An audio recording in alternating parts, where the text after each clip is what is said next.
చాలా కాలం తర్వాత స్క్రీన్ మీదకి వచ్చాడు. ఏంటి స్పెషల్ అనుకుంటున్నారా? ఉంది, తెలుసుకుందాం అనుకుంటున్నా.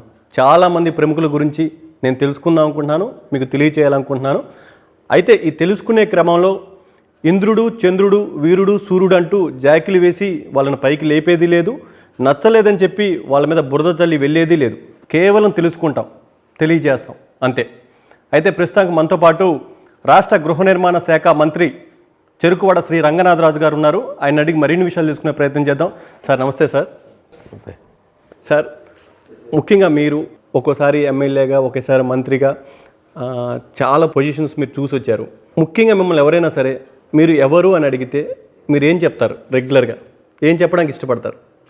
నేను ఎవరైనా అడిగినా, నేను ఫోన్లో సంభాషించిన, మామూలుగా సంబోధించిన, నేను గుడుం రంగరాజనే చెప్తాను. ఈరోజు కూడా ఏ హోదాలో ఉన్నా కానీ నేను నన్ను ఇంట్రడ్యూస్ చేసుకున్నప్పుడు కానీ, ఎవరైనా ఫోన్ చేసినప్పుడు కూడా నేను గుడుం రంగరాజు మాట్లాడుతున్నాను, లేకపోతే నేను అలాగే ఇంట్రడ్యూస్ అవుతాను తప్ప ఇవన్నీ పర్మనెంట్ కాదు. సార్ ముఖ్యంగా మీ ఫ్యామిలీ బ్యాక్గ్రౌండ్ ఏంటి సార్? మాది ఉండి నియోజకవర్గం, ఎండగండి గ్రామం. నేను అక్కడ ఆ గ్రామంలోకి నేను 4వ తరం అక్కడ రావటం. ఫస్ట్ బ్రిటిష్ వాళ్ళు ఉన్నప్పుడు అక్కడ తీసుకొచ్చి మా ఫ్యామిలీకి మున్సిపల్ అప్పచెప్పి ఆ గ్రామ ఇవ్వటం జరిగింది. తర్వాత అభివృద్ధి చెందుతూ మా తాతగారు ఆ గ్రామంలో 30 సంవత్సరాలు సర్పంచ్ చేయటం, అలాగే డిఎన్ఆర్ కాలేజీ రావడంలో కూడా మా కుటుంబం మా తాతగారే దాంట్లో మెయిన్ ప్రమోటర్ కూడా. ఆ రోజు స్థాపించాలి, ఈ ప్రాంతంలో విద్య పెరగాలనే ఉద్దేశంతో బేసికల్గా చేస్తూ, అలాగే మాకు తాడేపల్లిగూడెం దగ్గర ఉన్న కుంచినపల్లి గ్రామంలో కూడా ఒక 200 ఎకరాలు భూమి ఆ రోజుల్లో పశువులు మేతకొని ఇక్కడ కొనడం జరిగింది. అలాగే మాకు ఎండగండిలో ఒక 400 ఎకరం ల్యాండ్ ఉంది. ఇక్కడ కుంచినపల్లిలో ఒక 200 ఎకరాలు అక్కడ వ్యవసాయ భూమి, ఇక్కడేమో పశువుల కోసం అని కొనటం. తర్వాత ఈ 200 ఎకరాన్ని కూడా బోర్లు వేసి, ఫస్ట్ బోర్ వేసారు ఈ ప్రాంతంలో మా తాతగారు. వేసి కరెంట్ తీసుకొచ్చి ఏదైతే బీడు భూములన్నింటినీ కూడా మా 200 ఎకరాలతోటి మిగిలిన రైతులను కూడా ఎంకరేజ్ చేసి కుంచినపల్లి గ్రామం అంతా కూడా ఆ బీడు భూముల్ని వ్యవసాయ భూముల కింద మార్చినప్పుడు మెయిన్ మా తాతగారు ఇద్దరు అన్నదమ్ములు ఇద్దరు కూడా దాని మీద శ్రద్ధ పెట్టి, ఒక సోదరుడేమో తాడేపల్లిగూడెం ల్యాండ్ చూస్తే ఒక ఆయన ఎండగండి ల్యాండ్ చూసుకుంటూ ఈ ప్రాంతాన్ని నాకు ఎండగండిని కూడా డెవలప్ చేయడం జరిగింది. నేను ఫస్ట్ నా ఎడ్యుకేషన్ ఎల్కేజీ నుంచి 5th దాకా నేను హైదరాబాద్ బొలారం సెయింట్ ఆన్స్లో చదువుకున్నాను. ఇంగ్లీష్ మీడియంలోనే చదువుకున్నాను. చదువుకున్నాక కొంచెం మా 63 ఆ టైంలో మా ఫాదర్ కలరా చాలా సీరియస్ కలరా ఆ రోజుల్లో. మా నాన్నగారు కూడా కలరాతోటి ఎఫెక్ట్ అవ్వటం, ఆరోగ్యం దెబ్బతింటంతో నేను ఇంకా అక్కడి నుంచి వచ్చి మళ్ళీ ఇక్కడ జాయిన్ అయ్యాను.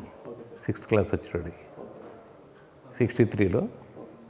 69 దాకా 10th దాకా అక్కడ ఎండగండి హై స్కూల్లోనే, మా జిల్లా పరిషత్ హై స్కూల్లో చదవటం. ఇంకా 2 గ్రామాల్లో వ్యవసాయం ఉండటంతో ఆయన ఫాదర్ హెల్త్ ప్రాబ్లంతో తిరగలేక అక్కడ ఎండగండి గ్రామంలో పొలం నేను చూస్తాను, నన్ను కుంచినపల్లి పొలం నన్ను చూడమంటే నేను 69 నవంబర్లో ఇక్కడికి గాలివాన వచ్చింది పెద్ద ఎత్తునప్పుడు. ఆ గాలివాన వచ్చినప్పుడు ఎన్ని పొలాలు, చెరుకు తోటలన్నీ పాడవటం. అప్పుడు మేము ఎక్కువగా చెరుకు తోటలు వేసేవాళ్ళం. బెల్లం ఆడటం కానీ షుగర్ ఫ్యాక్టరీకి తోలినప్పుడు చాలా డౌన్ ట్రెండ్ వచ్చింది. బెల్లం అనేది కేజీ 10 రూపాయలు పడిపోవటం, టన్ను చెరుకు 40 రూపాయలు పడు క్రైసిస్ ఉన్నప్పుడు ఇంకా నేను తిరగలేకపోతానని చెప్పి నేను 16 ఏటనే ఇక్కడికి రావటం జరిగింది. వచ్చి అప్పటి నుంచి కుంచినపల్లి గ్రామంలో వ్యవసాయం చేస్తూ 79 దాకా వ్యవసాయం చేశాను నేను పూర్తిగా. 10 సంవత్సరాలు వ్యవసాయం మీద ఉండి ఇక్కడ అక్కడ చూసుకుంటూ చెరుకు తోటలు కానీ, అరటి తోటలు కానీ అన్ని రకాల వ్యవసాయాలు చేశాను నేను. మామిడి తోట కానీ. ఈరోజు సుమారు 200 ఎకరాలు వ్యవసాయం చేస్తున్నాను ఈరోజు. సార్ మీది లవ్ మ్యారేజా, అరేంజ్డ్ మ్యారేజ్? Arranging marriage. పిల్లలు సార్? పిల్లలు ఒక అబ్బాయి, ఒక అమ్మాయి, ఇద్దరు మ్యారేజ్ అయిపోయినాయి. ఇద్దరు వెల్సే. వాళ్ళు రాజకీయాల్లో ఏమైనా ఉన్నారు సార్, లేకుంటే పూర్తిగా? ఏం లేదు, నాకు బిజినెస్ చూసుకుంటాడు మా అబ్బాయి, మా అల్లుడు ఇద్దరు కూడా. సార్ ముఖ్యంగా మీరు రాజకీయాల్లోకి రావాలని ఎందుకు అనుకున్నారు? అంటే సరదాగా చెయ్యాలి. ఎప్పుడో ఉన్నా నేను డైరెక్ట్ కాకపోయినా 78 నుంచి కానీ 83 నుంచి కానీ మా ఫ్యామిలీ నుంచి అత్తిలి ఎమ్మెల్యే కనకరాజు గారు కానీ, బాపిరాజు, కనుమూరు బాపిరాజు గారు, మేము అందరం కూడా దాంట్లో క్లోజ్ రిలేటివ్లో వాళ్ళకి నేను వెనకాల నుండి హెల్ప్ చేసేవాడిని. సరే 2004లో రాజశేఖర రెడ్డి గారు నేనైతే అత్తిలి బాగా మంచి క్యాండిడేట్ అవుతాను, అదే బలమైన శివరామరాజు ఉన్నాడు అక్కడ మంత్రిగా. అతన్ని మీద నెగ్గాలంటే నేనైతేనే నెగ్గాలని అందరూ ఆయన దృష్టికి తీసుకెళ్ళడం. ఆయన పిలిచి నన్ను, అప్పుడు దాకా మేము తెలుగుదేశంలో ఉండేవాళ్ళం, పిలిచి ఆయన కాంగ్రెస్ నుంచి పోటీ చేయమంటే నేను అప్పుడు వెళ్ళి కాంగ్రెస్లో పోటీ చేశాను. తర్వాత నా నియోజకవర్గం డీలిమిటేషన్లో పోవటం జరిగింది. తర్వాత మళ్ళీ 10 సంవత్సరాలు ఖాళీగా ఉన్నాను. మళ్ళీ జగన్మోహన్ రెడ్డి గారు రమ్మని నన్ను, నేనే ఆయన పోయిన దగ్గర నుంచి కూడా రాజశేఖర రెడ్డి గారు పోయిన దగ్గర నుంచి కూడా నేను జగన్ గారికి అండగా ఉండాలి ఆ కుటుంబానికి అనే ఉద్దేశంతో నేను డే 1 నుంచి కూడా నేను ఆయనకి పార్టీ పెట్టముందు నుంచి కూడా ఆయనతో ప్రయాణం చేశాను. సార్, మీకంటే చాలామంది సీనియర్లు వైఎస్ఆర్ కాంగ్రెస్ పార్టీలో గెలిచి ఉన్నారు. వాళ్ళంతా కూడా చాలామంది, కొంతమంది ఎక్స్పెక్ట్ చేశారు మినిస్ట్రీ వస్తుందని కూడా. మీరు ఎక్స్పెక్ట్ చేశారు అసలు మినిస్ట్రీ వస్తుంది, జగన్మోహన్ రెడ్డి ఆయన క్యాబినెట్లో మీకు అవకాశం కల్పిస్తారు ఫస్ట్ అని? ప్రతి ఒక్కరికి ఆశ ఉంటుంది, కానీ కొంతమంది ఏంటంటే ఎక్స్పోజ్ అవుతారు. మనం ఏదో అవకాశం కలిగితే ఇస్తే పని చేద్దామని ఉద్దేశం తప్ప 10 మంది దగ్గరికి వెళ్ళి నా గురించి చెప్పు. ఇప్పుడు జగన్మోహన్ రెడ్డి గారు మమ్మల్ని అందరినీ 10 ఏళ్ళు చూశారు, మా గురించి ఒకరు రికమెండ్ చేయక్కర్లేదు. కానీ ఆదుర్దా పడి కొంతమంది ఎక్కువ తిరుగుతారు, ప్రెస్ కూడా ఊహించి రాస్తూ ఉంటారు దాని. ఇప్పుడు మంది ఈ జిల్లాలో 5-6 పేర్లు రాశారు అన్ని పేపర్లో. అందరికీ రాదు కదా, 151 మంది ఎగ్గారు. అందులో సుమారు 70-80 మంది మినిస్టర్లకు అర్హత ఉన్నోళ్ళే, 60% ఒక్కోసారి అవకాశం కలిగిస్తారు. ఏ జిల్లా సమీకరణ చూసుకుంటారు, కుల సమీకరణ చూసుకుంటారు, ప్రాంతం సమీకరణ చూసుకుని దానికి పట్టిస్తారు. దానికి ఇది ఎవరికి ఈ రూలే ఉండదు కదా ఇవ్వటానికి. ఇది కూడా నా మీద ఉన్న నమ్మకంతో నేను ఇది కూడా ఆయనకి ఈ నవరత్నాల్లో ప్రయారిటీ ప్రోగ్రామ్ మెయిన్ ఇది, అసెట్స్ క్రియేషన్ ఇది నాకు నా అదృష్టం. అది అప్పచెప్పడం కూడా, మంత్రి రావటం వేరు, మంత్రి వచ్చిన తర్వాత గృహ నిర్మాణ మంత్రి అవటం అంతకంటే అదృష్టం. ఈ రాష్ట్రంలో 17,005 కొత్త గ్రామాలు పట్టణాలు నిర్మించడం అవకాశం నాకు ఇచ్చారు భగవంతుడు. ఇప్పుడు దాకా నేను నా లైఫ్లో చేసింది వేరు, ఈ ఒక్క కార్యక్రమంతో ఇంకా ఎక్కువ సాటిస్ఫాక్షన్ అవుతుంది. సార్, ముఖ్యంగా అది ఏదైతే క్యాబినెట్లోకి తీసుకుందాం అనుకునే ముందు మీతో ఏమైనా మాట్లాడారా, లేకుంటే సడన్గా ఫోన్ చేసి మిమ్మల్ని క్యాబినెట్లో తీసుకుంటున్నాం అని చెప్పారా? అసలు మీకు ఎలా చెప్పినప్పుడు ఎవరు చెప్పారు, చెప్పినప్పుడు మీకు ఎలా అనిపించింది? అంటే ఆ రోజు ముఖ్యమంత్రి గారు సాయంకాలం క్యాండిడేట్లు అనౌన్స్ చేసే ముందు ఫస్ట్ 10 గంటలకే లెజిస్లేటివ్ పార్టీ మీటింగ్ పెట్టారు. మీటింగ్ పెట్టినప్పుడు మనకు అనుకున్న దానికంటే బాగా ఎక్కువ మంది నెగ్గాం మనం, మంచి మ్యాండేట్ ఇచ్చారు మన ప్రజలు. చాలామంది మంత్రులు అవకాశం చేయాలని ఉంటుంది, కానీ లిమిటెడే కదా, నాకు అందరూ సమానం, మీరు 25 గంటలు ఇవ్వలేను కాబట్టి నేను ఎవరికైతే నేను అవకాశం కలగజేస్తానో వాళ్ళు సాయంకాలం 4 గంటలకే విజయసాయి రెడ్డి గారు ఫోన్ చేస్తారు మీకు, మీరు ఎవరికైతే ఫోన్ వస్తుందో వాళ్ళు ప్రమాణ సేవగా రెడీగా ఉండండి, 4 to 5 మధ్యలో చేస్తారని చెప్పారు. దాన్ని అలాగే నేను రేపు 2.5 years అయిన తర్వాత 70%, 80% కొత్త వాళ్ళకి అవకాశం కలగజేస్తాను ఇవ్వకముందే చెప్పారు. దాంట్లో మనం బాధపడేది ఏం లేదు. అప్పుడు ఏంటంటే ఎవరు నాకు ముందు వస్తే బాగుండు అనుకుంటారు, సహజంగా మానవ. దానిలో భాగంగానే నాకు 5 గంటలు నేను గన్నవరం ఎయిర్పోర్ట్లో ఉన్నాను. కొంతమంది నాకు వచ్చేసిందని జనం కూడా తీసుకెళ్తూ ఉంటారు కదా, ఏముందో అది. నేను ఎయిర్పోర్ట్లో ఉంటే నాకు ఎయిర్పోర్ట్లో నేనుండగా అక్కడ విజయసాయి రెడ్డి గారు ఫోన్ చేశారు, అన్న నీకు ముఖ్యమంత్రి గారు అవకాశం కలగజేశారు, రేపు ప్రమాణ స్వీకారానికి రెడీ అవ్వు అని చెప్పారు. అది థ్యాంక్స్ అని, అంతే, అంతకంటే ఏముంది. అందరికీ అందరిలాగే నాకు వచ్చినట్టు అందరికీ ఆ టైంలో ఫోన్లు వచ్చినాయి. ఎక్కువ ఆశ పెట్టుకున్న వాళ్ళకి కొంచెం డిస్కరేజ్ అవుతారు, సహజం కదండి ఇది. ఇక్కడ ఉండేది అది ఎక్కువ ఆశ పెట్టుకోకపోతే డిస్కరేజ్. ఇప్పుడు నేనేమి ఆశ పెట్టుకుంటే నేను అక్కడెక్కడ తిరుగుతూ ఉన్నాను. నేను ఎయిర్పోర్ట్లో ఎవడికో పని ఉండి ఎయిర్పోర్ట్కి వెళ్ళాను నేను. సార్, ఓవరాల్గా ఓకే, క్యాబినెట్లోకి వచ్చారు, గృహ నిర్మాణ శాఖ తీసుకున్నారు, చాలా ముఖ్యమైన శాఖ. ముఖ్యంగా హౌసింగ్ సంబంధించి మనం అనుకున్న కూడు గుడ్డ నీడ, వీటిలో ముఖ్యమైనది నీడ. అయితే ఈ హౌసింగ్ సంబంధించి జగన్మోహన్ రెడ్డి ఎన్నికల సమయంలో చెప్పింది ఏదైతే ఉందో దాన్ని రీచ్ అయ్యారంటారా? ఆ చెప్పిన దానికి తగ్గట్టుగానే ఇక్కడ యాక్టివిటీ అంతా నడుస్తుందంటారా? మీరు ముందుగా ఒకటి చెప్పాలి. గౌరవ ముఖ్యమంత్రి దివంగత నేత రాజశేఖర రెడ్డి గారు ఆ రోజుల్లో ఆదర్శ గ్రామాలని చెప్పి ప్రతి గ్రామంలో 3 ఫేసుల్లో ఇల్లు ఇచ్చారు, స్థలాలు ఇచ్చి. అప్పుడు నేను అత్తిలి ఎమ్మెల్యేగా నేను ఆ అవకాశాన్ని సద్వినియోగం చేసుకున్నాను. 100% నేను అప్పుడు హెచ్ఓ అయ్యాను ఆ ప్రోగ్రాంలో. ప్రతి ఓడికి అక్కడ ఆ నియోజకవర్గంలో 100% లేని వాళ్ళు అందరికీ ఇచ్చాను. అది రాష్ట్రంలో మిగిలిన 294 30% కూడా జరగలేదు. Land acquisition. కానీ నేను 100% చేశాను, 70% హౌసెస్ కట్టేశాను. 70% థర్డ్ ఫేజ్లో కొద్దిగా ఆగినాయి, ఎంత టైం లేదు, అయిపోయింది కాన్స్టెన్సీ. మళ్ళీ డీలిమిటేషన్ అదే నాకు ఈరోజు మళ్ళీ ఎక్స్పీరియన్స్. ఆ రోజు నాకు ఒక నియోజకవర్గంలో ఇల్లు కట్టించే అవకాశం ఆ రోజు రాజశేఖర్ కలజేసి ఈరోజు 175 నియోజకవర్గాల్లో హౌసింగ్ స్కీమ్ నా ఇంప్లిమెంటేషన్ నాకు ఇవ్వటం అదృష్టం. నాకున్న అనుభవాన్ని ఈరోజు వచ్చి ఇప్పటికే నేను 13 జిల్లాలు 2 సార్లు తిరిగాను. ఇప్పుడు కాలనీలకు వెళ్తున్నాను, ఏదైతే జగనన్న కాలనీలు ఉన్నాయో ఆ కాలనీలకు వెళ్ళి అక్కడ డైరెక్ట్గా అధికారులతోటి, ప్రజాప్రతినిధులతోటి, బెనిఫిషియర్స్ తోటి చేసి నాకు పూర్తి నమ్మకం ఉంది పూర్తి చేయగలమని. ఇప్పటికే అన్నింటికంటే పెద్దలే ఒకటి రాష్ట్రంలో పేరేచర్ల గుంటూరు, అది 4 నియోజకవర్గాలకు ఇచ్చాము. 18,090 ఇళ్ళు అండి. ఆ 18,090 ఇళ్ళు కూడా రేపు మార్చి కంప్లీట్ చేయాలని టార్గెట్ పెట్టుకుని స్టార్ట్ చేసాం. గవర్నమెంటే కడతాం వచ్చేసి కాంట్రాక్టర్స్ పెట్టి, ఆల్రెడీ మిషనరీ పెట్టి, బ్లాచింగ్ ప్లాంట్లు పెట్టి పెద్ద ఎత్తున. ఎందుకంటే ఇడిగా కడితే అవ్వవు, ఎవరిని కూడా సొంతంగా కట్టుకోవద్దు, మేమే పూర్తి ప్రభుత్వం బాధ్యత తీసుకుని కట్టేస్తున్నాను. 18,090 ఒక కొత్తగా రాబోతుంది పట్టణం, అక్కడ ఒక కొత్త మున్సిపాలిటీ వస్తుంది అక్కడ. సార్ మీరేమో పెద్ద ఎత్తున ఇల్లు ఇచ్చాము, మేము గ్రామాలు నిర్మిస్తున్నామని చెప్తున్నారు. కానీ ప్రతిపక్షాలు మాత్రం మన స్టేట్లో ఉన్న డ్యామ్స్లో కంటే జగనన్న ఇచ్చే ఇళ్ల స్థలాల్లోనే ఎక్కువ వాటర్ నిల్వ చేయొచ్చు, అంత లోతట్టు ప్రాంతాల్లో అవి ఉన్నాయి, అసలు ముంపు ప్రాంతాలు ఏదైనా ఉన్నాయంటే జగనన్న ఇళ్ల స్థలాలు అనే విధంగా ప్రచారం చేస్తున్నారు. దాన్ని ఎలా చూస్తారు మీరు? అంటే ఇప్పుడు మీకు పేపర్లు ఉన్నాయి, వెళ్ళి ఫోటోలు తెస్తున్నారు, నీళ్ళు ఉన్నాయి, లేదా పడుకోమంటున్నారు, లేఅవుట్లు ఉంటాయి కదా, విమర్శించే వాళ్ళు అయితే మేము కూడా పాడైపోతాం. ఇప్పుడు విమర్శ కూడా దాన్ని మనం సద్వినియోగం చేసుకోవాలి. మన మేజర్ ఏంటంటే కొన్ని ప్రాంతాలు ఉన్నాయి, కాకినాడ కానీ, అమలాపురం కానీ, అలాగే నర్సపూర్ కానీ, బందర్ కానీ, తెనాలి డివిజన్లు కొంచెం సముద్రం వారి నుండి లోతట్టు ప్రాంతాలు ఉంటాయి. మనం అన్నీ కూడా ఫిల్లింగ్ చేసాం, ఎక్కడా కూడా ఏ ల్యాండ్ కూడా ఫిల్లింగ్ అన్ని లెవెల్ చేసాం. 1 మీటరు, అవసరమైన దగ్గర 2వ మీటర్ కూడా లేపుతున్నాం. ఎక్కడైతే ఇంకా లో లెవెలింగ్స్ ఏరియా ఉన్నాయో, కోస్ట్ ఏరియాలో కానీ, నదుల పక్కన కానీ, ఎక్కడైనా ఫ్లడ్ ఎఫెక్టెడ్ దగ్గర గౌరవ ముఖ్యమంత్రి గారు 2వ సారి లెవెలింగ్ చేయమని అవి కూడా శాంక్షన్ ఇచ్చాం. ఇప్పుడు ఏం చేసాం, లెవెల్ చేసిన తర్వాత దాని మీద 2 ఫీట్ గ్రావెల్ రోడ్లు వేసాం ఇల్లు కట్టుకుంటాను. సైట్ ఫిల్ చేసి సైట్ కంటే కూడా 2 ఫీట్ గ్రావెల్ రోడ్లు వేసాం. వర్షం కురిసినప్పుడు ఏమవుతుంది, ఇంకా డ్రైనేజ్, ఇల్లు కట్టుకున్నాక డ్రైనేజ్ వస్తుంది.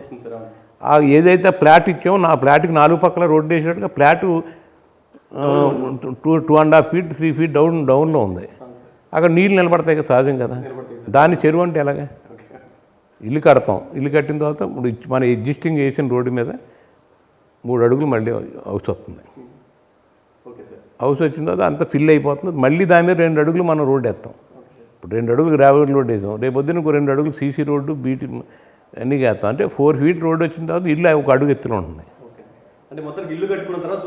అంత తప్ప ఏమీ లేకుండా ఇల్లు ఫోటోలు తీసేసి పడుకోబెట్టి, లేకపోతే ఒక భాష పెట్టేసి కూర్చుని, లేకపోతే ఆవిడ ఒరి నాట్లు వేసి అయినా జరుగుతాయి న్యాచురల్. ఏమో దాని గురించి నేను ఫీల్ అవ్వట్లేదు. ఆంధ్రజ్యోతి కానీ, ఈనాడు కానీ, ఏ పేపర్ వాళ్ళైనా రాసినా మేము దాన్ని స్వాగతిస్తున్నాం. టీవీలు మేము దాన్ని డినై చేయట్లేదు, ఉన్నాయి పరిస్థితి అదని మేము తిరిగి చెప్తున్నాం. మీరు చెప్పి తప్పని అని ఉన్న వాస్తవాలు కూడా తెలుసుకుని మాట్లాడమని కోరుతున్నాం. నీళ్ళు వర్షం కురిస్తే ఇప్పుడు మన ఇల్లు అయిన తర్వాత డ్రైన్ కడతాం, ఇల్లు అవ్వకుండా డ్రైన్ ఎలా కడతాం ఉన్నాయి. సార్ ముఖ్యంగా ఇది గత ప్రభుత్వ హయాంలో కట్టిన ఇల్లు కూడా పేదలకు ఇవ్వకుండా అడ్డుకొని వీళ్ళు కొత్తగా కడతామని చెప్పి కాలయాపన చేస్తున్నారు. ముందు ప్రజల మీద అంత ప్రేమ ఉంటే అవే ఇవ్వచ్చు కదా అని కొంతమంది మాట్లాడుతున్న పరిస్థితి ఉంది. దాన్ని మీరు ఏ విధంగా? అవి టిట్కో హౌసెస్ అండి. ఆ టిట్కో హౌసెస్ ఏంటంటే వాళ్ళు జనగా మనం ఈరోజు టౌన్లో ఎక్కడ కొనుక్కున్నా, పల్లెటూరులో అయితే మనం అపార్ట్మెంట్ కొనుక్కున్న 1,700 2,000 దొరుకుతాయి అపార్ట్మెంట్. అవి వాళ్ళు 3,500 పెట్టడంతో ఎక్కువ రేటు కదా, పేదవాడికి భారం పడుతుంది. అవి తగ్గిద్దాం, రివర్స్ స్టాండింగ్లో ఇద్దాం, 300 ఎస్ఎఫ్టీలో ఫ్రీగా ఇద్దాం, 340 తర్వాత ఒక రేటు మూడు పెట్టారు. దానికి ఏం చేశారంటే బ్యాంక్ టైప్ చేసేసారు, లబ్ధిదారుడి మీద పెట్టేశారు భారం. ఇప్పుడు మేము ఇచ్చేటప్పటికి ఏమవుతుంది, ఆ డబ్బు మేము బ్యాంకు మేము చెల్లించాలి, ఇంకా తగ్గించాలి. రివర్స్ స్టాండింగ్ పిలిచి భారం పడకూడదని చెప్పి మిగిలిన హౌసెస్ కానీ, ఈ లోపల ఉన్న రోడ్లు కానీ అన్నీ కూడా చేయటం కోసం ఇప్పుడు రివర్స్ స్టాండింగ్ చేసి మాట్లాడుతున్నారు. షెడ్యూల్ ఇచ్చేసారు, ఇప్పుడు అన్నీ కూడా పనిచేస్తారు. ముఖ్యమంత్రి గారు ఆల్రెడీ ఆ టిట్కో కూడా మున్సిపల్ అడ్మినిస్ట్రేషన్ కింద ఉన్నాయి కాబట్టి వాళ్ళకి షెడ్యూల్ ఇచ్చారు. ఆ షెడ్యూల్ ప్రకారం ఆ లబ్ధిదారులు ఇప్పుడే ఎంపికై ఉన్నారు కాబట్టి అప్పచెప్పేయడం జరుగుతుంది. అది సార్, ముఖ్యంగా ఈ హౌసింగ్కి సంబంధించి ఆ స్థలాలు కొనుగోలు విషయంలో పెద్ద ఎత్తున అవకతవకలకు పాల్పడ్డారు, అవినీతి జరిగిందని రాష్ట్ర వ్యాప్తంగా టీడీపీ వాళ్ళు, వైసీపీ వాళ్ళకి సంబంధించి కింద స్థాయి నాయకుల గురించి కూడా చాలా రకాలుగా మాట్లాడారు. ముఖ్యంగా మీ ప్రాంతంలో కూడా హౌసింగ్ మినిస్టర్ ఉన్నటువంటి నియోజకవర్గంలో కూడా చాలా ఆరోపణలు చేశారు. వాళ్ళు ఆరోపణలు చేశారు, కానీ వాటిని ఖండించే విధంగా మీరు కూడా కొంచెం మాట్లాడటం జరిగింది. ఆ మాట్లాడటమే కాదు, దానికి సంబంధించిన కూడా కొన్ని యాక్షన్స్ కూడా తీసుకున్న పరిస్థితి ఉంది. ముఖ్యంగా మీ పార్టీ కార్యకర్తల మీదే చాలా సీరియస్గా కూడా మీరు అధికారులతో చెప్పి కేసులు ఫైల్ చేయించిన పరిస్థితి ఉంది. కానీ ఇంత ట్రాన్స్పరెన్సీగా మీరు వెళ్తున్నా సరే వాళ్ళు ఏ విధంగా మీకు సంబంధించి అవినీతి ఆరోపణలు చేయగలుగుతున్నారంటారు? ఇది మీరు వేసింది మంచి మంచి ప్రశ్న. ఇది జనరల్గా ఏంటంటే 2014 ల్యాండ్ ఎక్విజిషన్ చట్టం తీసుకొచ్చారు కేంద్ర ప్రభుత్వం. దాంట్లో ఏంటంటే గవర్నమెంట్ బేసిక్ వాల్యూ మీద 2.5% ఇమ్మన్నారు. అలాగే గౌరవ ముఖ్యమంత్రి గారు ఏంటంటే ఎక్కడైనా మార్కెట్ డిఫరెన్స్లు ఉంటే ఒక 10% ఇమ్మన్నారు ఎక్స్ట్రా. అంటే సపోజ్ ఎక్కడైనా తక్కువ ఉంది రైతు ఫీల్ అయితే 1000 ఎకరానికి 20,000 25,000 కరపటం కోసం 5 to 10% ఇమ్మన్నారు. ఎక్కడైతే బేసిక్ వాల్యూస్ తక్కువ ఉంటాయో అక్కడ ఇలాంటి ఇష్యూస్ రావు. ఎక్కడైతే బేసిక్ వాల్యూ తక్కువ ఉంది కాదు మార్కెట్ వాల్యూ ఎక్కువ ఉంటుంది, అక్కడ అవినీతి ఎలా జరుగుతుంది? కొన్ని గుద్దుకుని ఉంటాయి. సపోజ్ రాజమండ్రి కానీ గుంటూరు కానీ కొన్ని దుక్కులు బేసిక్ వాల్యూ కంటే మార్కెట్ వాల్యూ తక్కువ ఉంటాయి. ఇప్పుడు టౌన్స్ పక్కనే బేసిక్ వాల్యూ పక్కన పల్లెటూరులో బేసిక్ వాల్యూ ఎక్కువ ఉంటుంది.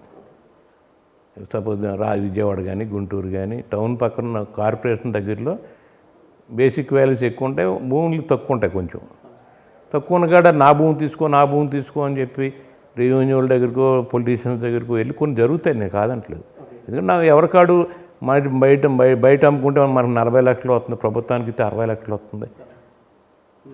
ప్రభుత్వం బేసిక్ ఏదంటే ఒక రూల్ ఉంది ఇండియా అంతా, ఏదైతే బేసిక్ వాల్యూ ఉందో బేసిక్ మీద 2.5% ఇమ్మన్నారు. ఆడికి 2.5% ఇచ్చేవాడికి మార్కెట్ వాల్యూ 60 లక్షలు, లోపల 60 లక్షలు వస్తుంది, మార్కెట్ వాల్యూ 40 లక్షలు ఉంది. అప్పుడు సహజంగా వెళ్ళి ఎవడికో ఎంఆర్ఓకో విఆర్ఓకో లేకపోతే ఆర్డీఓకో లేకపోతే ఇంకొక రాజకీయ నాయకుడి దగ్గరికి వెళ్ళి నా భూమి తీసుకోమని ఏమైనా డబ్బులు ఇస్తే జరుగుతూ ఉండొచ్చు. దానివల్ల మా ప్రభుత్వానికి ఏదో దోషేసి పెట్టడం కాదు అది. అదే 1 or 2% కొన్ని డివిజన్లో జరిగినాయి, కాదంటలేదు. తెనాలి డివిజన్ కానీ కొన్ని దుక్కులు జరిగినాయి. అవి ప్రభుత్వం ఏం చేయలేదు దానికి. నా భూమి ఇస్తున్నాను అంటాడు, అదే మాట్లాడుకున్నారు, మీకు నాకు తెలీదు ఏం జరిగింది మనకు తెలియదు. ఎంఆర్ఓతో మాట్లాడుకోవచ్చు, ఆర్డీఓతో మాట్లాడుకోవచ్చు, లేదా లోకల్ నాయకులతో మాట్లాడుకోవచ్చు. అది మనం ఏం చేయాలి, భూమి పనికొస్తుందా లేదో చూస్తారు. భూమి పనికొస్తే ప్రపోజల్ వెళ్తుంది. రూల్ అంతే ప్రకారం 2014 ల్యాండ్ ఎక్విజిషన్ యాక్ట్ ప్రకారం ఇచ్చామా లేదు చూస్తారు. ఇప్పుడు మా కాన్స్టిట్యున్సీలో మీరు అది కూడా మంచి ప్రశ్న వేశారు. మా కాన్స్టిట్యున్సీలో ఒక గ్రామం ఒక దుక్కుని ఉండదు, 15-16 యామ్లెట్లు ఉంటాయి. ఏ కులానికి ఒక కులం యామ్లెట్ ఉంటుంది, ఆ ఇంటి పేరు మీద ఉంటుంది యామ్లెట్. వాళ్ళకి అక్కడ 20 మందో 30 మందో 15 మందో బెనిఫిషియర్స్ ఉంటారు. ఆడు మెయిన్ విలేజ్కి రమ్మంటే రారు, అక్కడే ఉంటారు. మా దగ్గర బేసిక్ మా ప్రభుత్వం ఇచ్చేదే 37 లక్షలు 40 లక్షలు ఇచ్చింది. మా దగ్గర బేసిక్ వాల్యూ ప్లస్ అంటే 40 నుంచి రాదు మా దగ్గర, మాదంతా గ్రామీణ ప్రాంతం. అక్కడ 50 నుంచి 55 లక్షలు కూడా ఉంది భూమి. అలాంటి దగ్గర ఏం చేశారంటే కొంతమంది మేము బయటకు వెళ్ళాం, మేమే భూమి ఆఫర్ చేస్తాం. ఆ బెనిఫిషియర్సే రైతు దగ్గరికి వెళ్ళి మాట్లాడి మీ భూమి మాకు ఇవ్వండి, నేను ప్రభుత్వం నుంచి వచ్చిన రాపోయినా ముందు మా డబ్బు మేము అప్పచెప్తాం మీకు అని చెప్పి వాళ్ళు వెళ్ళి భూమి కొని ఆఫర్ చేశారు. వాళ్ళే భూమి కొని ఆఫర్ చేశారు. ఎందుకంటే దూరం వెళ్ళలేము, మేము ఇక్కడే కట్టుకుంటాం, ఇంటి పక్కన ఉంటాం. మా నాన్న ఇక్కడ ఉన్నాడు, మా అన్న ఇక్కడ ఉన్నాడు కాబట్టి అక్కడ 100 ఇళ్ళు ఉంటాయి. ఇంకో కొత్తగా వచ్చి 10 ఇళ్ళే. ఆ 10 ఇళ్ళకి ఎంత 20 సెంట్లు 10 సెంట్లు 1/2 ఎకరం కావాలి.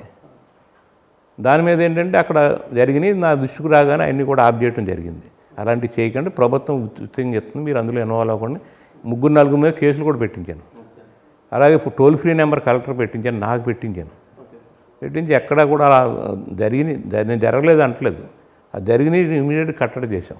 సార్ ఓవరాల్గా జగన్మోహన్ రెడ్డి ఏ కాన్సెప్ట్ తీసుకొచ్చినా సరే చేస్తే దాన్ని కామెడీ చేస్తున్నారు, లేదా అవినీతి అని చెప్పి ఆరోపణలు చేస్తున్నారు. అంటే ఎగ్జాంపుల్ ఈ మటన్ మాటలు అనేది చిన్న ఒక కాన్సెప్ట్ బయటకు వస్తే మటన్ అమ్ముకుంటుందంట గవర్నమెంట్, చివరికి చేపలు అమ్ముకుంటుందంట అని కామెడీ చేసిన పరిస్థితి ఉంది. వాలంటీర్లు పెడతారంటే వాలంటీర్లను బాగా కామెడీ చేసిన పరిస్థితి ఉంది. ముఖ్యంగా మీరు హౌసింగ్ స్థలాలంటే అవన్నీ గుంటలు పళ్ళు ప్రాంతాలు అన్నారు. ఒక పక్క అవినీతి ఆరోపణలో, లేకుంటే ఒక పక్క ఇదంతా అసలు వీళ్ళకి అవగాహన లేదన్న విధంగా ప్రొజెక్ట్ చేస్తున్నారు. దీన్ని ఏ విధంగా చూస్తారు మీరు?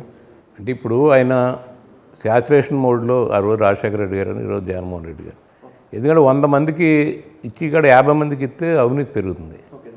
అరువులు అందరికీ ఇచ్చేస్తే ఇంకేముంటుందన్న అక్కడ. ముందు అనుకుంటారు ఇవ్వగలరా. ఆ రోజు రాజశేఖర రెడ్డి గారు 200 రూపాయలు పెన్షన్ పెడితే మేము అందరం అనుకున్నాం ఇది సాధ్యం అవుతుందా, అలాగే అందరికీ ఇళ్ల స్థలాలు ఇస్తానన్నారు, అసాధ్యం అవుతుందా. ఈరోజు కూడా జగన్మోహన్ రెడ్డి గారు ఇంత 12,000 కోట్లతోటి సుమారు 30 లక్షల మంది కంటే ఎంత ప్రభుత్వం భూమి కాకుండా సుమారు 50,000 కోట్ల రూపాయల ఆస్తిని స్థలాలు ఇవ్వడం జరిగింది. మళ్ళీ ఇంకో 40,000 కోట్లు అభివృద్ధి చేయడం జరుగుతుంది, ఇళ్ళు కట్టించడం జరుగుతుంది. చేసినప్పుడు ఎప్పుడైనా మనం పని చేయం, సిస్టంలో పని చేయించాలి. ఎవరో ఒకరు చేశారు పని. ఇప్పుడు చంద్రబాబు నాయుడు గారు అంతా నేనే చేసేస్తాను, 24 గంటలు నేనే మా జగన్మోహన్ రెడ్డి సిస్టమ్ని పని చేయించారు. ఆయన సిస్టమ్ ఎలా పనిచేయాలనే దాన్ని పైనుంచి చూస్తూ ఉంటారు. సిస్టమ్ లేకుండా ఎవడో శ్రీకృష్ణుడు కాదు ఇలా చెయ్యి చూపెత్తే అయిపోతుంది. అవసరం సార్ పని, రిజల్ట్ చూడండి, రిజల్ట్ కావాలి తప్ప మనకి. అంటే ఈరోజు మొన్న కరోనా వచ్చిందండి, అరటిపళ్ళు ఎక్కడ బనానా పెద్ద ఎత్తున రైతుల దగ్గర ఉండిపోతే తీసుకొచ్చి మార్కెట్లో పెట్టాం మేము. టమోటాలు అమ్ముతున్నాం. పొగాకు ఎప్పుడైనా కొన్నారంటే ప్రభుత్వం కొందా. అలాగే చేపలు కూడా ఏంటంటే ఆయన మాట్లాడే ముఖ్యమంత్రిగా చేపలు కానీ మాంసం కానీ అన్నీ కూడా మనం లోకల్గా మార్కెట్లు డెవలప్ చేయాలి. ఇక్కడే సేల్ పెరగాలి. ఒకవేళ బయటకే ఇలాంటి విపత్తు పరిస్థితులు వచ్చినప్పుడు డొమెస్టిక్ కన్జంప్షన్ కూడా పెంచాలి మనం. దానికి లైవ్ ఇవ్వాలి. కాబట్టి అక్కడికక్కడ మనం హైజీనిక్ ఉండాలి. ఇలా మార్కెట్లు డెవలప్ చేద్దాం. ఈరోజు ప్రతి పార్లమెంటులోనే ఒక ఫుడ్ పార్క్ అండి. ఆ ప్రాంతంలో పంటలన్నీ కూడా అందుబాటులోకి తేవడం కోసం ఇలా అన్ని కాన్సెప్ట్ ఉంటుంది. ఇండియా ప్రపంచంలో ఉండేదే. మనం ఆ రోజుల్లో అలా ఉన్నాం కాబట్టి ఈ రోజుల్లో అలా ఉండాలంటే ఎలాగా. ఇప్పుడు అక్కడ మటన్ కొట్టి పెట్టినా మామూలు పెట్టినా ఆ వృత్తి చేసేవాడు చేస్తాడు, మీరు నేను చెయ్యం. ఏ వృత్తిలో ఉన్నవాళ్ళు వాళ్ళకి ఫెసిలిటేట్ చేస్తాం మనం. ఎక్కడో నిలవ మాంసం అమ్మటాలు కానీ, చచ్చిపోయిన చేపలు అమ్మటాలు కానీ, లైవ్ ఫిష్ అమ్మితే ఈరోజు లైవ్ ఫిష్ తింటున్నారు అందరూ కూడా. దానికి ఒక complex, fish market complex, vegetable market. Sir వాస్తవంగా బీజేపీ సెంట్రల్లో ఉన్నటువంటి బీజేపీ ప్రభుత్వ పరంగా ఉన్న వాటిని చాలా ప్రైవేట్ పరం చేస్తుంటే, ఇక్కడ వైసీపీ మాత్రం ప్రైవేట్ సెక్టార్లో ఉన్న వాటిని కూడా ప్రభుత్వంలో తీసుకొచ్చే ప్రయత్నాలు చేస్తుంది. ముఖ్యంగా ఈ మటన్ మాటలు లాంటి అలాంటి ప్రచారాలు జరుగుతున్నాయి కదా సార్, అలా తీసుకొచ్చే ప్రయత్నాలు చేస్తుంది. అక్కడ మోడీ సక్సెస్ అవ్వలేంది, మోడీ వద్దనుకుంది, జగన్మోహన్ రెడ్డి ఏ విధంగా సక్సెస్ అవుతారని అడుగుతున్నారు. ముఖ్యమంత్రి గారు ఆయన చేస్తానని ఆయన చేయటం కోసం కాదు, ఇది మార్కెట్లు డెవలప్ చేయటం, అందుబాటులో ప్రజలకు అందుబాటులో. ఈరోజు బియ్యం ఉండేది ఎక్కడికో వెళ్ళి తెచ్చుకున్నారు, ఈరోజు గుమ్మం దగ్గర పట్టుకెళ్ళి వ్యాన్లో పట్టుకెళ్ళి ఇస్తున్నారు. అదే కాన్సెప్ట్లు ఇవన్నీ కూడా మార్కెట్లు దగ్గర ఉండాలి, కన్జంప్షన్ పెరగాలి.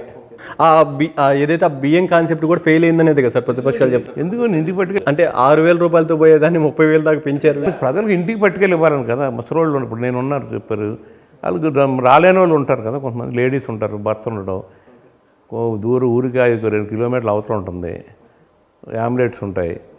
అది అదొక సిస్టమ్ ప్రజలకు దగ్గరికి, దాని ఖర్చు కింద క్యాలిక్యులేట్ చేయకు. ప్రజలకు ఇచ్చి దానికి ప్రజలకు అవసరానికి ఖర్చు పెట్టిన దానికి ఖర్చు కింద లెక్కెత్తే ఎలాగండి. అది మనం పని చేసిన డబ్బు ఉపయోగపడుతుందా లేదా. సరే అసలు వాలంటీర్ కాన్సెప్ట్ సక్సెస్ అయిందనుకుంటున్నారు మీరు? తప్పకుండా అవుతుంది కదా. ఇప్పుడు ఈరోజు మనకి ఏదైనా కరోనా వచ్చింది, ఏదన్నా మనకి కావాలంటే సాయంకాలానికి రిపోర్ట్ వస్తుంది. ఎందుకు ఉండదు. ఇప్పుడు 50 కుటుంబాలకు ఒక మనిషిని పెట్టినప్పుడు, ఒక వాలంటీర్ని పెట్టినప్పుడు అందరూ ఉంటారు. ఇప్పుడు దగ్గర 2 లక్షల చిల్లర వాలంటీర్లు పెట్టాం. అందులో కొంతమంది బ్యాట్ వీలర్స్ అందరిలోనే ఉంటారు, కొంతమంది సరిగ్గా పనిచేయని వాళ్ళు. అవన్నీ కూడా మరి సరిగ్గా చేయకపోతే మారుస్తారు. ఈరోజు గ్రామ సచివాలయాలు ఉన్నాయి, ఒక్కొక్క సచివాలయంలో 15 మంది ఎంప్లాయీస్ ఉన్నారు. దానివల్ల ఉపయోగం ఉండి ఇప్పుడు ఒక్కొక్క గ్రామంలో ఈరోజు ₹1 కోటి ఖర్చు పెడుతున్నాం.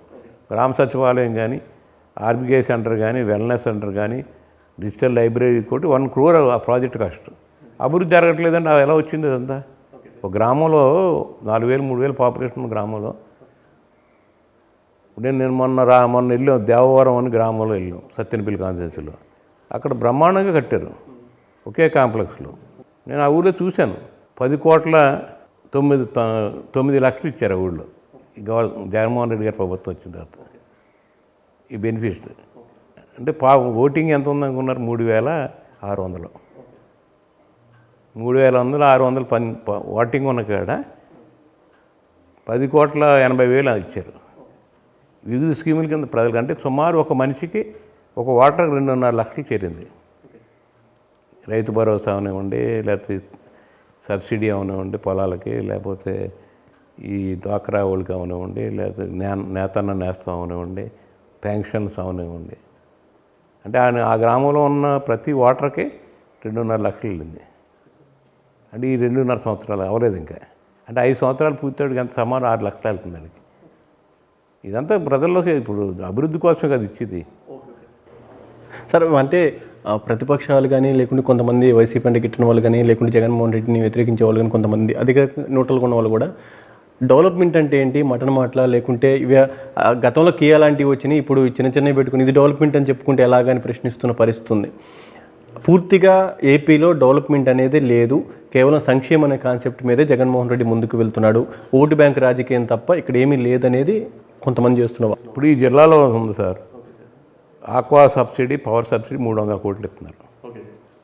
అది ఎవరికైనా బయట తెలుస్తుంది. అది 300 కోట్లు గవర్నమెంట్ కడుతున్నారు ఎలక్ట్రికల్ బోర్డుకి. ₹1.5 ఇచ్చిన కానీ 6 రూపాయల కరెంట్ వెళ్ళి ₹1.5 ఇచ్చి అది ఎంతమంది ఎంజాయ్ చేస్తున్నారండి? మరి నిన్నే సార్ టీడీపీ వాళ్ళు రైతులు పట్టించుకుని దిక్కులేదని ధర్నా చేశారు. అదే మరి ఎవరు 300 కోట్లు ఇస్తున్నాం, అది ఏంటి? అది ఎవరు? రామానాయుడు గారు చేస్తున్నాడు. ఆయన తీసుకోవట్లేదు పవర్ సబ్సిడీ. ఆయన 40 ఎకరం ఆయన రైలు చెట్లు చేస్తున్నాడు, 40 ఎకరాలు వాళ్ళ ఊళ్ళో. ఆయన తీసుకోవట్లేదు పవర్ సబ్సిడీ. నీళ్ళు అందట్లేదు అంటున్నాడు. నేను ఆ కాలువలు నిత్యం నేను నా నుంచి వెళ్తాయి కాలువలన్నీ కూడా. నా నియోజకవర్గం తర్వాత ఆయన కాలువలన్నీ చించినాడు కాలువలు కానీ, రాపాకు ఛానల్ కానీ, తెల్లపూడి కాలువ కానీ, మాట్టేరు కాలువ అన్నీ కూడా నా నియోజకవర్గం నుంచి ఆయనకి వెళ్తాయి నీరు. మా రైతుల దగ్గర తర్వాత ఎక్కడ నేను నిత్యం పర్యవేక్షిస్తాను. ఆయనే అంటాడు, మీరుండగా మాకు ఇబ్బంది లేదు, నీళ్ళు మీరే, నా కాన్స్టిట్యూన్సీ కూడా మీరే చూస్తున్నారు అంటాడు. నేను ఏదో మంత్రిగా జిల్లా అంతా కూడా డెల్టా ప్రాంతంలో మంత్రిని కాబట్టి నాకు అన్ని ప్రాంతాలకి ఎలా డ్రైన్లు ఎలా ఉన్నాయి, కాలువలు చూడడానికి బాధ్యత మంత్రిగా నాకు ఉంది కాబట్టి చూస్తాను. ఎక్కడా మా దగ్గర నీళ్లు కొరతే ఉండదు. ఎందుకంటే క్రియేట్ చేస్తారు అలా. ఏదో ఆ క్రాప్ హాలిడే ఇచ్చారంటారు. క్రాప్ హాలిడే ఎందుకు ఉంటుందండి? ఇప్పుడు నేను పాట పెట్టించాను పొలాలు, డబల్ ఎందుకు వెళ్ళి అందుకితం 20,000 పాడేవాడు ఈరోజు వ్యవసాయ భూమి 40,000 పాడారంటే ఎందుకు పాడారండి? అదే నిదర్శనం కదా. అందుకితం వరి పొలం దేవుడి భూమిని 20,000 తీసుకున్నారు. ఈ సంవత్సరం 40 నుంచి 45,000 తీసుకున్నారు. తీసుకున్నాడు క్రాప్ హాలిడేలు పాకితే ఆ భూములు ఎందుకు తీసుకుంటారు? సార్ ముఖ్యంగా జగన్మోహన్ రెడ్డి సంక్షేమం అనే కాన్సెప్ట్తో వెళ్తున్నారు. డెవలప్మెంట్ లేకుండా సంక్షేమం ఎక్కువ కాలం కొనసాగదు. జగన్మోహన్ రెడ్డి చెప్పినవన్నీ కూడా చేయలేని పరిస్థితికి వెళ్ళిపోతాడు. ముఖ్యంగా రాష్ట్రంలో ఆర్థికంగా ఇంకా పెద్ద ఎత్తున ఇబ్బందులు ఎదుర్కోవాల్సి వస్తుందని చెప్తున్న పరిస్థితి ఉంది.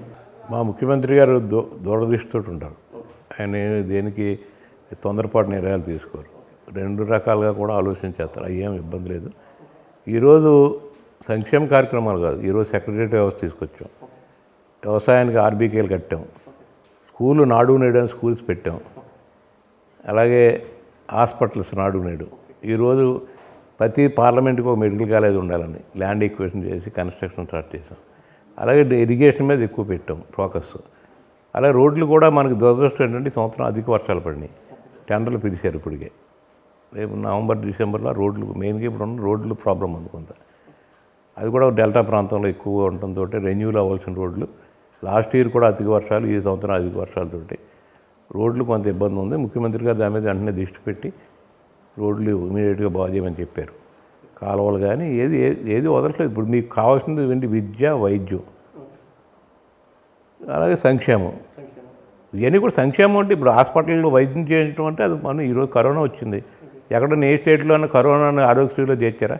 ఆరోగ్యశ్రీలో చేర్చి భోజనం పెట్టేళ్ళకి ఇంటికి పంపించి ఇంటికాడ ఖర్చులు ఇచ్చి పంపి ఆడు కరోనా వచ్చిందంటే ఆడింటికే అంబులెన్స్ పంపించి హాస్పిటల్లో ఎవరు వెళ్ళారు కూడా, పేషెంట్ కూడా ఎవరైనా వెళ్ళారు, ప్రభుత్వం బాధ్యత తీసుకుంది. మాస్క్ లేని రోజుల్లో, కిట్లు లేని రోజుల్లో, మాస్కులు అందుబాటులో, కిట్లు అందుబాటులో ఎలాగా దెబ్బ తోగుతున్న రోజుల్లో ఆ రోజు మనం ఆశా వర్కర్లు కానీ, వాలంటీర్లు కానీ, హెల్త్ డిపార్ట్మెంట్ కానీ, పోలీస్ కానీ, ఇంకా వాళ్ళు మనం మరవలేం వాళ్ళు.